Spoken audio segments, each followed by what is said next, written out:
حضرت محمد صلی اللہ علیہ وسلم کا امتی ہونا یہ اتنی بڑی بات ہے، اتنی بڑی بات ہے، اتنی بڑی بات ہے کہ جس کا ہم دنیا میں تصور نہیں کر سکتے۔ حضرت محمد صلی اللہ علیہ وسلم کے امتی ہونے کی وجہ سے عام آدمی تو کہے گا کہ بھئی امتی ہونے سے مجھے کیا حاصل ہوا، امتی ہونے سے مجھے کیا حاصل ہوا، میں اگر موسیٰ علیہ السلام کا امتی ہوتا تو بھی ایسے ہی دھکے کھا رہا ہوتا، آج میں حضرت محمد صلی اللہ علیہ وسلم کا امتی ہوں تب بھی دھکے کھا رہا ہوں، میں موسیٰ علیہ السلام عیسیٰ علیہ السلام کا امتی ہوتا تب بھی میں بے روزگار ہوتا، آج میں حضرت محمد صلی اللہ علیہ وسلم کا امتی ہوں تب بھی بے روزگار ہوں، تو مجھے فائدہ کیا ہوا؟ میرے بھائیوں، نبی کریم صلی اللہ علیہ وسلم کا امتی ہونے کی وجہ سے اللہ تعالیٰ نے ہمارے ساتھ ایسی مہربانیوں کا معاملہ کر رکھا ہے کہ ہم اور آپ اس کا تصور نہیں کر سکتے۔ پچھلے زمانے میں کسی قوم میں کوئی برائی ہوتی، کوئی بدکاری ہوتی تو اللہ تعالیٰ بہت تھوڑی ان کو ڈھیل دیتے تھے، پھر ان کو پکڑ لیتے تھے۔ تھوڑی سی ڈھیل ملتی تھی پھر اللہ ان کو پکڑ لیتے تھے، تھوڑی سی ڈھیل ملتی تھی پھر اللہ ان پہ عذاب بھیج دیتے تھے، اور عذاب بھی ایسے کہ نوح علیہ السلام کی قوم پہ عذاب آیا، ایسا سیلاب آیا کہ ساری دنیا غرق ہو گئی، ساری دنیا اس میں غرق ہو گئی۔ پانی نکلا تندور سے پانی نکلتے اتنا پانی نکلا کہ بالکل سیلاب کی شکل اختیار کر گیا، اوپر سے بارش دھواں دھار شروع ہو گئی، اتنا پانی برسا کہ پہاڑ بھی اس میں ڈوب گئے، اتنا سیلاب آیا۔ اللہ تعالیٰ نے نوح علیہ السلام کی قوم کو اس کے جرائم کی سزا میں ساری دنیا کو ڈبو دیا، اور دنیا میں کوئی بھی نہیں بچا سوائے نوح علیہ السلام کے اور ان کے ساتھ جو لوگ کشتی میں سوار ہو گئے تھے ان کے۔ ایسے ہی قوم ہود پہ اللہ نے عذاب بھیجا، ایسا عذاب بھیجا، ایسی زوردار ہوا بھیجی۔ وَأَمَّا عَادٌ فَأُهْلِكُوا بِرِيحٍ صَرْصَرٍ عَاتِيَةٍ، اللہ فرماتے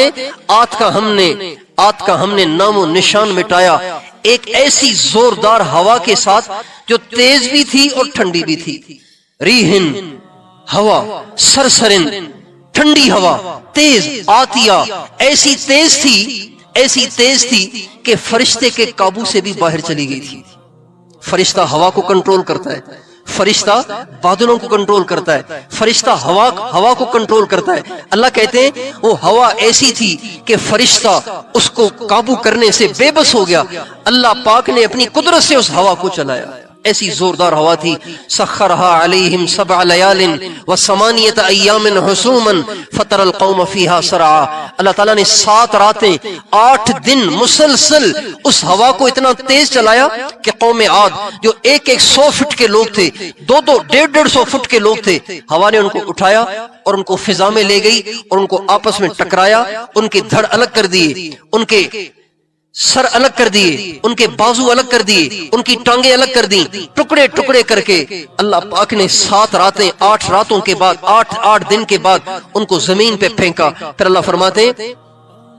فَتَرَ الْقَوْمَ فِيهَا سَرْعَا، اب تم دیکھو گے کہ کسی کی لاش کہیں پڑی ہے، کسی کی لاش کہیں پڑی ہے، کسی کا سر کہیں پڑا ہے، کسی کے پاؤں کہیں پڑے، دھڑ کہیں پڑا ہے۔ یہ اللہ پاک نے ان کو ہلاک کر دیا، ان کا نام و نشان بھی مٹا دیا۔ پھر اللہ فرماتے فَهَلْ تَرَى لَهُم مِّن بَاقِيَةٍ، ان کی نسلوں میں سے کوئی آج تمہیں بچا ہوا مل رہا ہے؟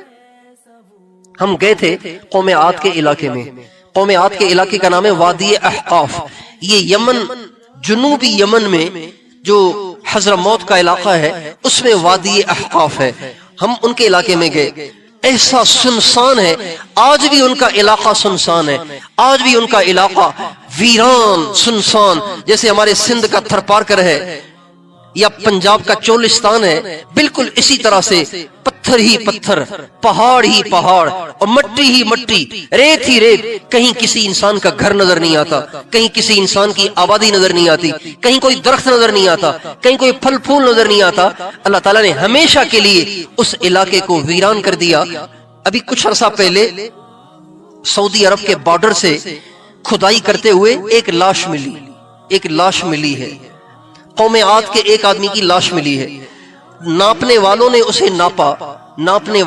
اسے ناپا تو اس کی جو کھوپڑی ہے، یہ 30 فٹ کی کھوپڑی ہے، 30 فٹ کی کھوپڑی ہے، اس کا جسم کتنا لمبا ہوگا؟ اللہ تعالیٰ نے ان کو ہلاک اور برباد کر دیا. نافرمان بنے, اللہ نے ڈھیل تھوڑی دی, پھر اس کے بعد ہلاک کر دیا. قوم عاد پہ اللہ کی پکڑ آئی, اللہ نے ان پہ آگ برسائی, انگارے برسائے, آگ کے شعلے برسائے اور ان کو جلا کے خاک کر دیا اور ان کا نام و نشان مٹ گیا. قوم لوط بے پردگی میں مبتلا ہوئی, بے حیائی, زنا, بدکاری, برائی میں مبتلا ہوئی. اللہ پاک نے ان پہ ایسا عذاب بھیجا کہ زلزلہ بھی آیا اور پتھر بھی برسے, اور اللہ نے ان کی بستی کو آسمان پہ اٹھا کے ان کی بستی کو الٹ کے زمین پہ پھینکا اور ہمیشہ کے لیے ان کا نام و نشان مٹا دیا.